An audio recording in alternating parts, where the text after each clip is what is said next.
Okay guys, mga pinaga. Nandito naman tayo po sa aming trabaho guys. Ito po, sa Kuya Aloy, Kuya Joel, nagpaparing. Tapos kami po nag-Kuya Si Kuya Boyet po nagpapalitada po. Nagpapalitada dyan si Kuya Boyet. Kuya Joel, sa Kuya Aloy, paparing po yan. Yan po si Kuya Boyet. Ako po yung nag-video guys. Yan po, vlog ko namin trabaho, vlog ko po kung paano magparing guys. Yan po yung trabaho namin ng mga tito ko.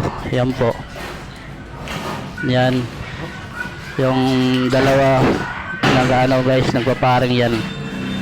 Ako po, labor ako po nagkakabuhit, nagpapalitada po. Yan po guys, yan.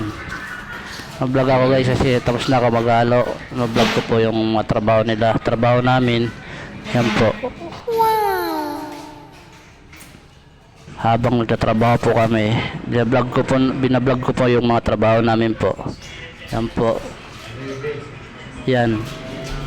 Si Joel. Yan. Ako.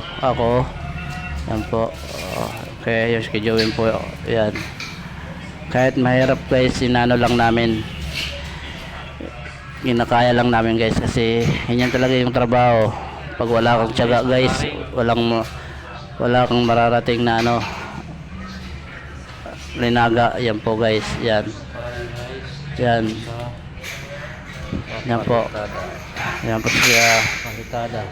Yan po siya Boyet, siya Joel, siya Aloy. Ako, apat kami lang guys dyan, apat kasi hindi pumasok yung utol ko, yung kapatid ko. Yan po, apat lang kami dyan guys. Yan, kay Joel po yan, tapos kay Aloy na sa taas. Yan po, salamat po guys, suporta sa akong video. I-follow po nyo ako guys, maraming salamat.